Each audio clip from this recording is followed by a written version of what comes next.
Tom Landry was one of the greatest football coaches to ever coach in the NFL. He coached the Dallas Cowboys from 1960 to 1988. Tom Landry created the 4-3 defense, the flex defense, and on offense, the shotgun formation.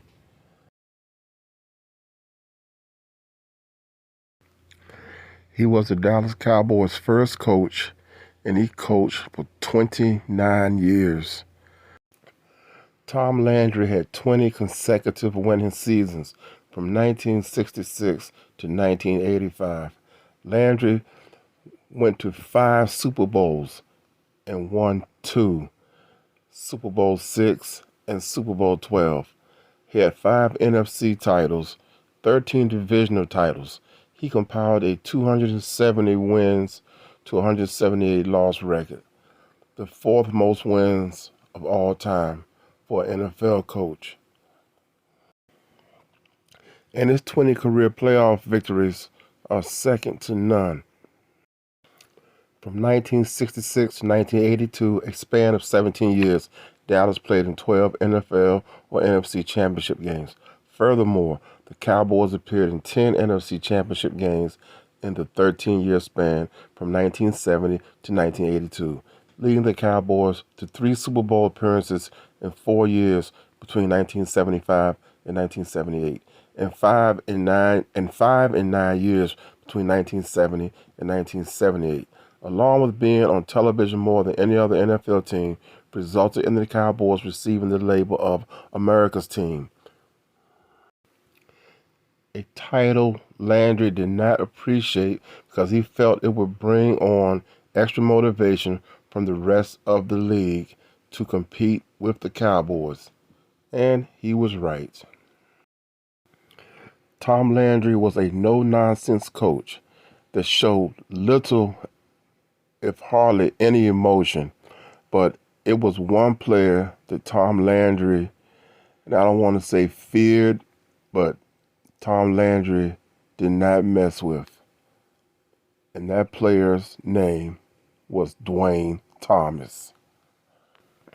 Dwayne Thomas was a great running back that seemed to have a lot of problems, and some would say a lot of mental problems, and some would even think that he had drug problems. And then it got to be very miserable to be around. During the off season after that year, it looks and appears that he did get on drugs after that year. And then when he came back, you can never tell what he was going to be like in any given day. You might walk by him one day and he would say, you say hello to him, and he would say hello to you. The next day you say, hey, leave me alone. Yeah, don't talk to me. Dwayne Julius Thomas was born June 21st, 1947 in Dallas, Texas. He was an American football running back in the National Football League. He played college football at West Texas State University. Dwayne played football for the Dallas Cowboys and the Washington Redskins. He played in 2 Super Bowls for the Dallas Cowboys. Dwayne played for the Dallas Cowboys from 1970 and 1971, and he played for the Washington Redskins from 1973 to 1974. He also played on a lot of practice squads for other teams, like the Green Bay Packers. Dwayne played in 2 Super Bowls, and he helped the Cowboys defeat the Miami Dolphins in 1971. He became a Super Bowl champion for Super Bowl VI, and he was the NFL rushing touchdown leader in 1971. But for me and many other people, Dwayne Thomas is best remembered as being a Dallas Cowboy. I remember seeing him play in Super Bowl V and Super Bowl VI. In Super Bowl V, they lost a very close game to the Baltimore Colts. In Super Bowl VI, he was like one of the heroes.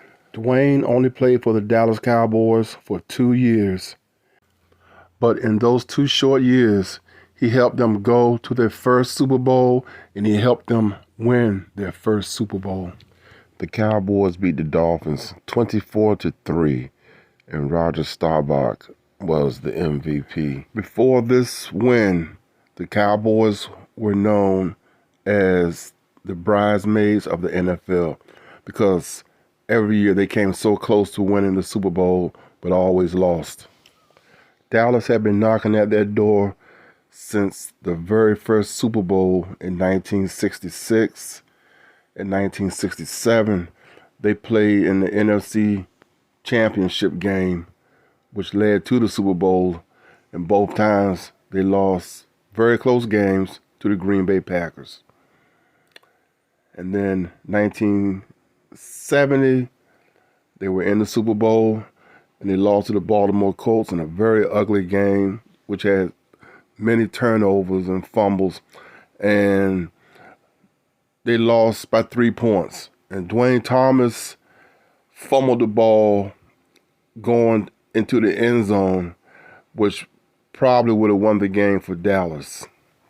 That fumble affected Dwayne Thomas severely, so much so that he refused to talk anymore after that fumble. Dwayne took his vows of silence late in the third quarter of Super Bowl V. It came immediately after he fumbled away a touchdown that might have won the game. But first, Dwayne sat on the bench and cried. "I lost the game for us," he told Steve Kinnear, a linebacker. But that's all he would say. No one could find Dwayne after the game. How slow Dwayne was getting out of the dressing room had become a team joke. How he would stand for minutes at a time, answering banal questions from the press. I watched him after the 5-0 playoff victory over Detroit, one of the strangest games in NFL history. Most of the players were dressed and gone, but Dwayne was still pinned to the wall. Steve Kinnear and Dwayne Thomas shared an apartment together. At the time, they were best friends. Steve Kinnear was the team hippie, shaggy hair, groovy mustache, delighted grin, bellying the fact that he was the head hunter on the Dallas kickoff team. In those days, it was Kinnear, not Thomas, who was considered the enigma, a white boy from Tampa, Florida, and the University of Tennessee. Kinnear had devastated the serenity of the Cowboys' computers.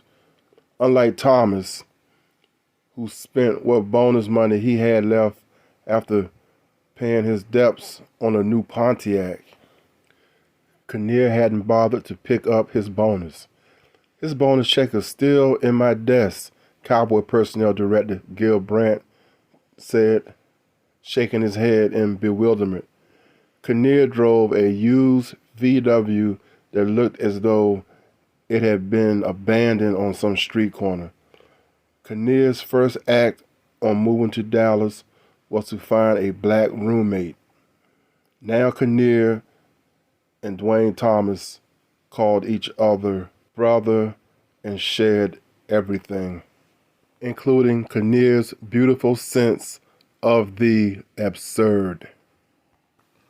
Steve Kinnear turned Dwayne Thomas on to mescaline, which has the hallucination characteristics of LSD.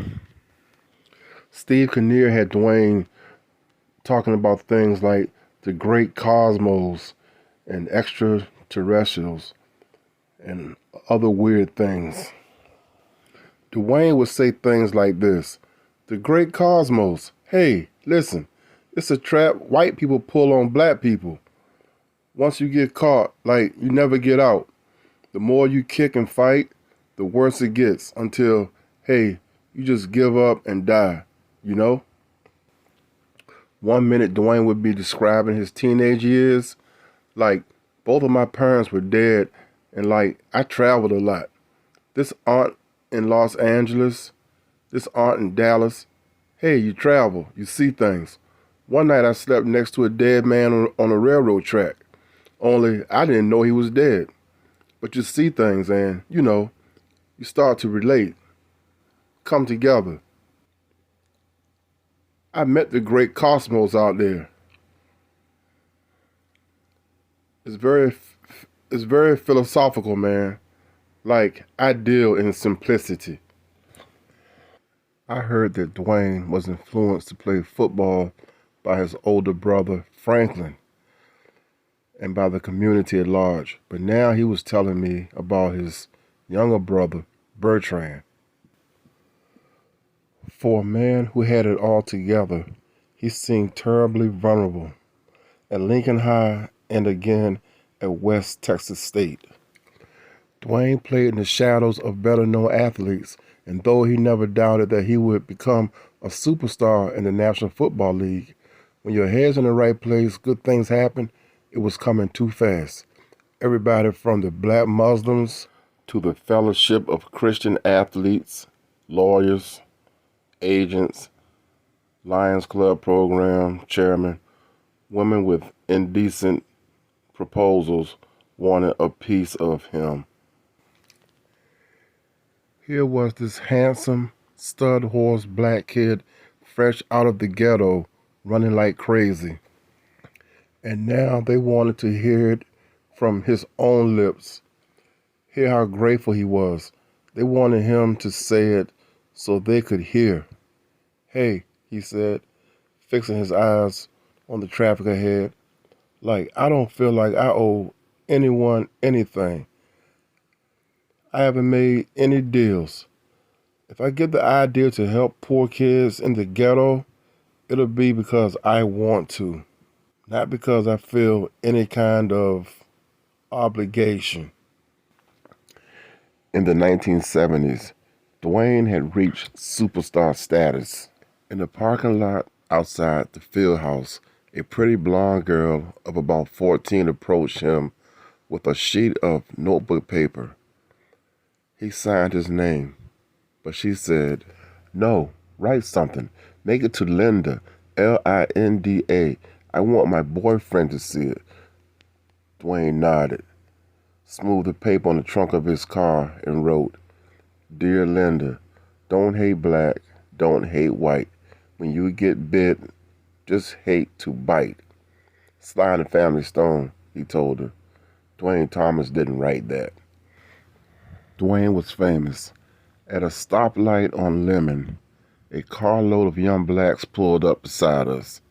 "Hey man," a boy shouted, "you Dwayne Thomas?" Trying to sound cool and street tough. "Yeah, baby." "I told you it was Dwayne," the boy screamed.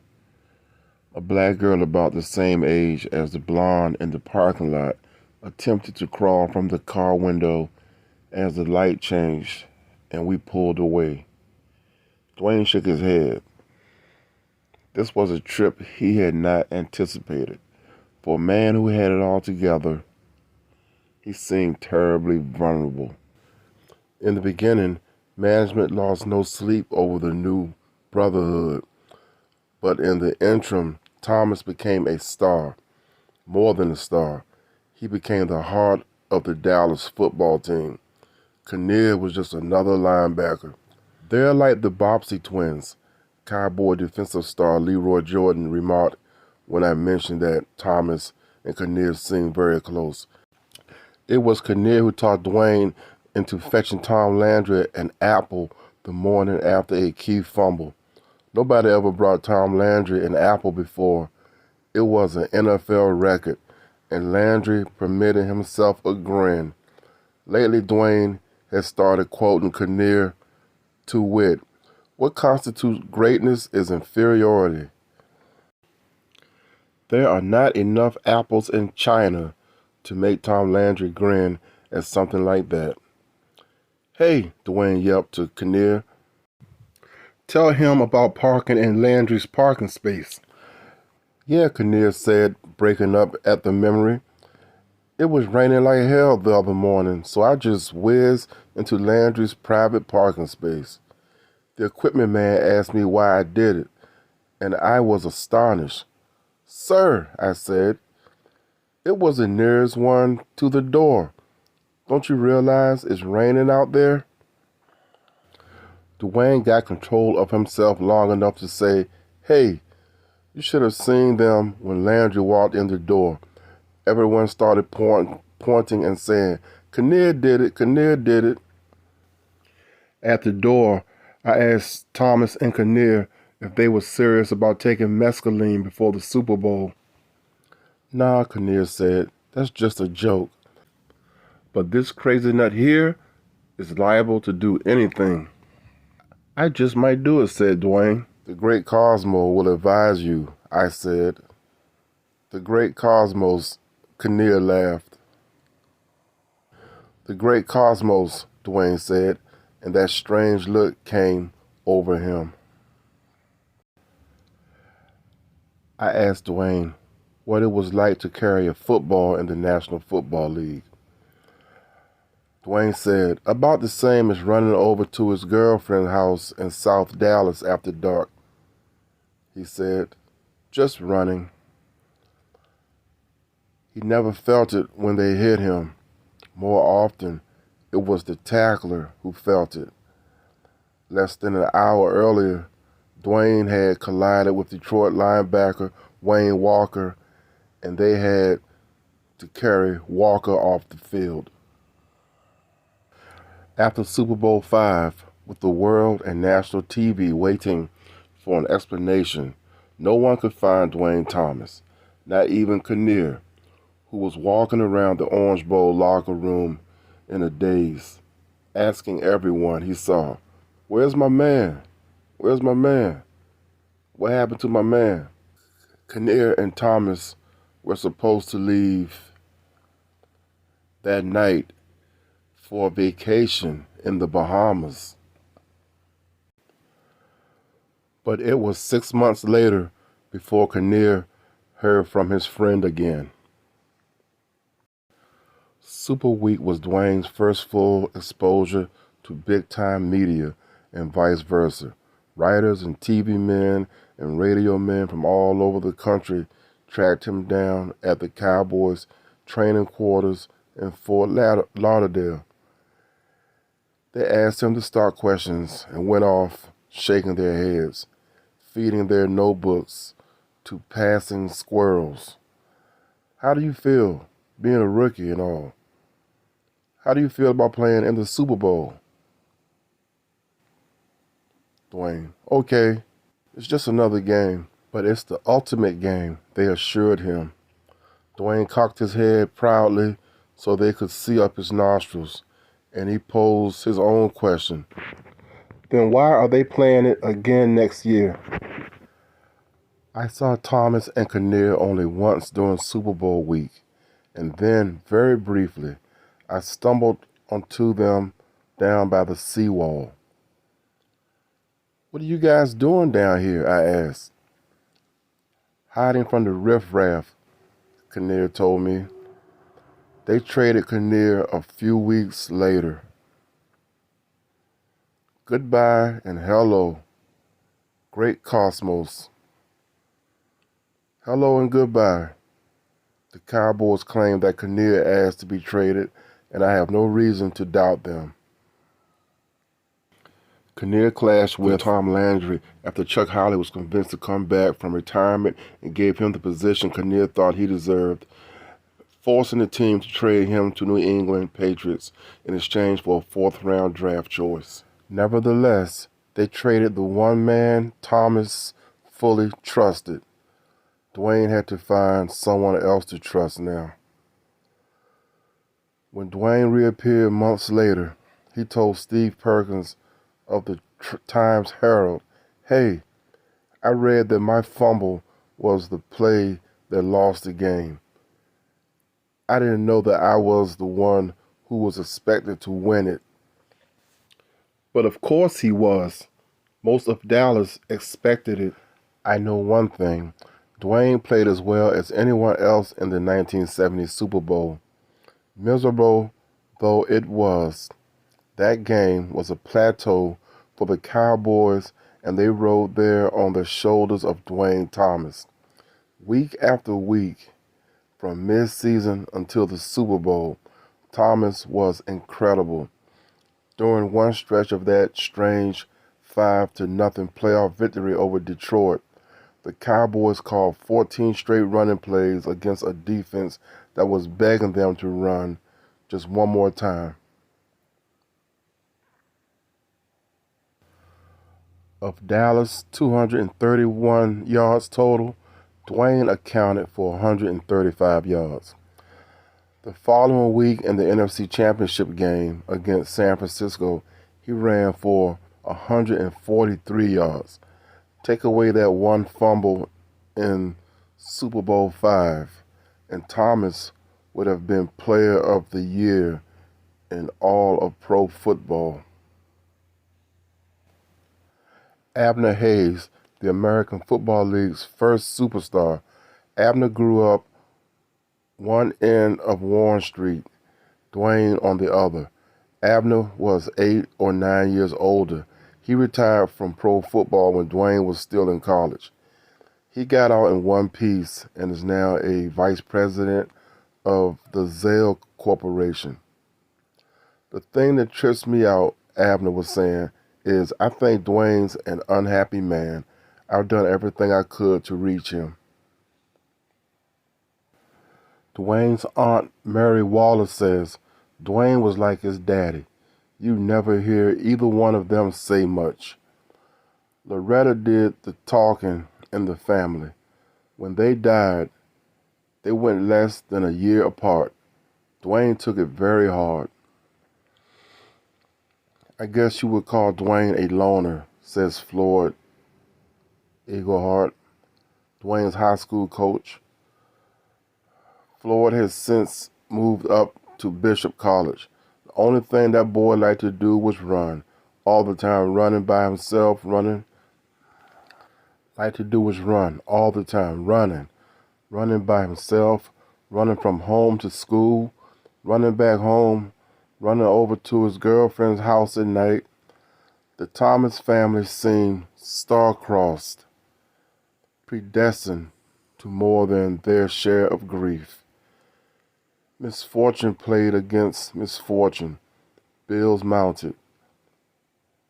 Franklin, Dwayne's oldest brother, incurred a serious kidney ailment. Bertrand cut off a finger while daydreaming in woodshop class about Dwayne. Dwayne seemed to be going downhill real fast when they got rid of Steve Kennard, and he got busted for marijuana possession. So after Dwayne and Bertrand were busted for possession of marijuana, Dwayne's wife, Elizabeth Thomas, published an open letter accusing the Cowboys of setting up the bust.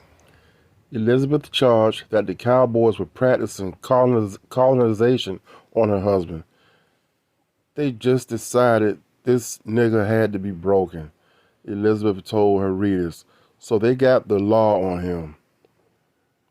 It is difficult to believe anything like that actually happened. Ironically, Dwayne was trying to help his younger brother avoid a familiar trap when two highway patrolmen pulled them over in Greenville, Texas. Bertrand had knocked up this chick, a friend explained. Dwayne and his brother Bertrand went to court for marijuana possession, and they both got probation. And the judge ordered Dwayne to play football again. For all of their computers, psychological evaluation systems, and spy networks, the Dallas Cowboys are pitifully human. They were the last to realize that Dwayne was weirding out. When he refused to report to camp before the 1971 season, they wrote it off as a routine contract hassle, developing in a routine manner. The club had a firm policy. They would not renegotiate contracts, and Thomas' contract still had 2 years left on it. The Cowboys were convinced it was a fair contract. Granted, one that had worked out in their favor, but they had paid for their share of lemons in the past, and now it seemed right to them that they should share in the luck of the draw. Dwayne didn't see it that way. Dwayne said, "They've been in business longer than I have. I feel like they should have been obligated to be honest with me." Dwayne had either got the idea independently or with the help of his many friends and advisors in these post-Kinnear days that the Cowboys were persecuting him because he was black. That's ridiculous. To paraphrase what Jerry Kramer said about Vince Lombardi, the Cowboys treat everyone equally bad, although it is true that they reward loyalty. If Dwayne hadn't been a rookie, they might have gone along with his demands. No, the first inkling management had of what would soon be known in polite circles as the Dwayne Thomas problem was when Dwayne called a press conference and described Coach Tom Landry as a plastic man. Actually, no man at all. Gil Brandt was branded a liar.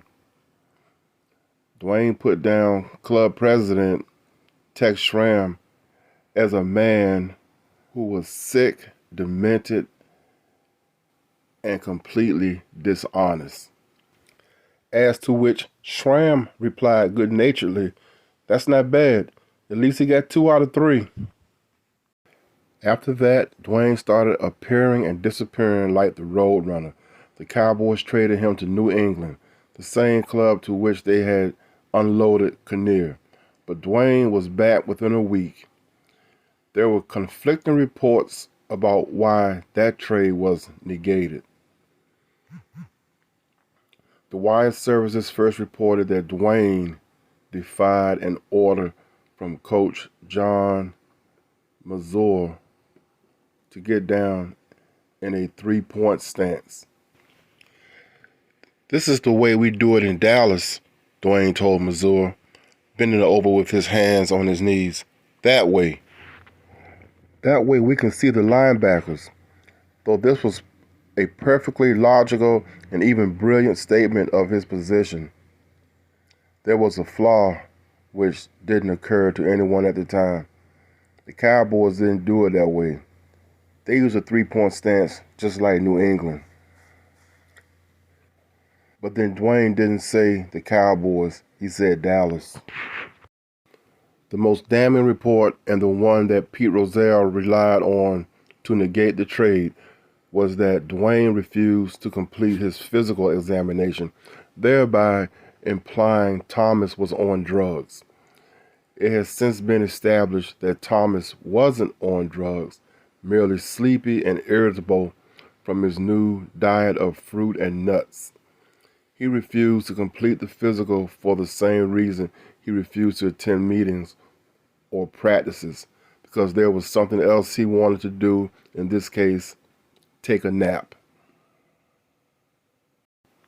Dwayne vanished again, but in September, after the opening game, he rejoined the Cowboys, in body if not in spirit.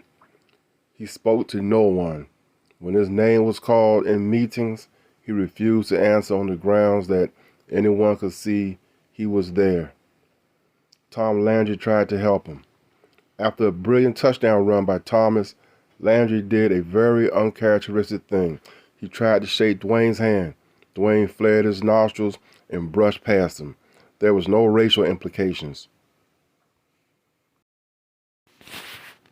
Dwayne also refused to shake hands with black tackle Rayfield Wright. When Jethro Pugh, reputed to be the toughest man on the team, inquired politely about Dwayne's damaged knee, Dwayne froze him out and snapped, "Why do you want to know? You a doctor?" On the team plane, Dwayne positioned himself in a middle seat, pulled his stocking cap over his eyes, and defied anyone to approach him. 1972 became the silent season for Dwayne Thomas. A loner, isolated from the team, he became an enigma known as the Sphinx. Dwayne made a statement prior to going into the season. I said, gentlemen, this is my last interview. Believe me. That's why I'm going to work. That's why I was brought up. Because we were brought up this way.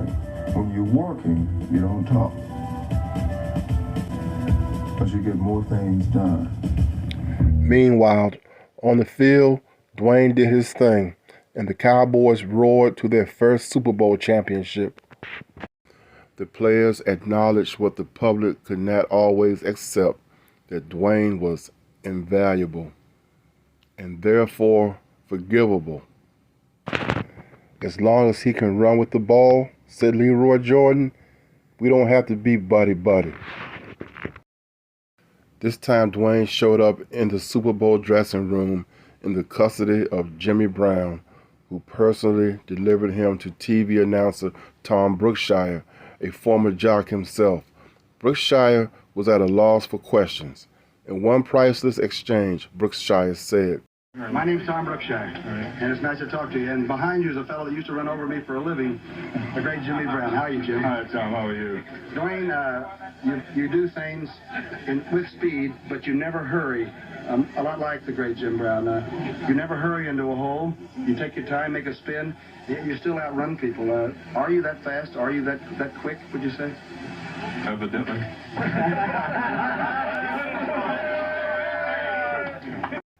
Dwayne's friendship with the great Jim Brown lasted about 2 days, at which time Dwayne packed his bags and slipped out of Brown's Hollywood mansion in the middle of the night. Dwayne had the impression that Jim Brown was trying to use him just like everyone else, says Raymond Mapps, an SMU football player who has known Thomas since childhood. Dwayne has no illusions about being rich or famous. He just wants to do things his own way. Legend has it that Dwayne was voted by the media as the star and the outstanding player of the Cowboys' 24-3 thumping of Miami. But when Sport Magazine gave out the trophy and the car, they were afraid that Dwayne wouldn't show up. So the Cowboys manipulated the voting and gave the MVP award to Roger Staubach. When Dwayne reported to camp only 4 days late last July, the Cowboys were shocked. He looked as though he had spent the winter in a dungeon at Devil's Island. His weight was down. His weight was way down, said Al Ward. He would sign in before practice and out after practice at 200. But you could tell he didn't weigh anywhere near 200 pounds. Yet he looked great in practice. He was obviously in shape. Strength was never his suit anyway. Dwayne is a floater, not a plugger. It wasn't so much that Dwayne violated every rule in the book. He didn't seem to know there were rules. As usual, he roomed alone and spoke to no one. He might or might not make it to practice. The only time anyone could be sure of seeing him was just before meals, when he would climb through the dining room window, load up the pouch of his shirt with fruit and celery, and disappear the same way he came in. Tom Landry's attitude was one of bewilderment, said Al Ward. Tom couldn't believe that the boy couldn't be reached and helped. What a crime to see all that talent go to waste. Tom would just shake his head and say, "Why couldn't I reach him? Where did I fail?" In what may or may not be one of the shrewdest trades in history, the Cowboys unloaded Dwayne on San Diego in exchange for two of the Chargers' most gifted young players, Mike Montgomery and Billy Parks. The most extraordinary part of this agreement was that it was unconditional. What you see is what you get. If Thomas joined a religious order or lost interest in football altogether, the Chargers would be stuck with it. There could be no further compensation in draft choices or talent. Dwayne's final public appearance may have come on the following evening when the Chargers played Dallas in San Diego. Dwayne's motives are not yet clear, but Favre activated him in time for the Dallas game. Dwayne was observed the day before in a San Diego bank cashing a check from the Chargers for $13,000. Maybe it was a last desperate gamble by Favre, who had been under considerable pressure for making the trade in the first place. Maybe Sarr thought Dwayne would respond by facing his old team. While a national television audience watched with new anticipation, Dwayne Thomas trotted onto the field in a trance. Quarterback John Hadle tried to play catch with him, but after the first toss, Dwayne placed the ball down in the end zone and walked off. While the rest of the team warmed up at the opposite end of the field, Dwayne took a stance with his hands on his knees and looked at the ground for 15 minutes. During the playing of the national anthem, he walked around like a man lost on the moon. But Dwayne's eccentric behavior provoked more confusion and disappointment. After that, Dwayne sat quietly on the bench until a few seconds before the final gun, when he stood and headed off alone toward the dressing room. Up until game time, Favre had reportedly entertained the hope of using Thomas at least on kick returns against the Cowboys, and perhaps as a runner against Cleveland the following week. Up in the guest press box, a woman from Dallas told sports writers, "Here is a sick young man. We all do that in Dallas. He needs a psychiatrist." Possibly, but the lady's judgment, arbitrary, impersonal, almost implying some sort of betrayal, was in sharp contrast to that of Dwayne's new employers. Savard made it clear he did not interpret Dwayne's behavior as defiance, hostility, or antagonism. "I certainly don't think he should be treated with any anger or punishment," he said. And sports writer Jack Murphy agreed. "I regard Thomas as blameless, and I was filled with dismay by the sight of this lonely man. Unwittingly, he had become part of a public spectacle, and anybody with a sense of decency was appalled. He should have an opportunity to solve his problem without being exposed to the gaze of 54,000 people." He urged the San Diego management to put Thomas on reserve status for the balance of the season. A day or so later, Savard did precisely that, making it clear he intended to deal with Thomas with compassion and not in anger or disappointment. At that point, he concluded, "Our prime concern is to the human being." A lot of players like Dan Reeves hated the fact that Dwayne got special treatment from Tom Landry, but Tom Landry was smart, and he needed Dwayne Thomas to win, and he knew as long as he left Dwayne alone, when it came time to play football, Dwayne was going to get the job done. I would have probably suspended any other player that would have acted as he did. And the reason that we could tolerate it is that he never made any errors when he went on the field. So obviously he was listening and he was studying. And the result was we were able to go to the Super Bowl, but it was almost unreal the way he was that particular year. Dwayne said, Leroy Jordan called me a few years after I left the Cowboys and said he wanted to have lunch with me. He said, Dwayne, you know, when you were on the team, I disagree with everything you said and did, but things have happened to me in my life, and I have a new perspective now. It was a very emotional moment for me. I had always respected Leroy as a player, and as a man, he solidified everything I felt about him. That conversation, Thomas said, summed up everything he thought about the concept of team. So what Leroy said moved me so I gained so much respect for him. He had been influenced by the atmosphere in Dallas at the time we played, but because of episodes he had outside of the game, he was able to see me in a clear light.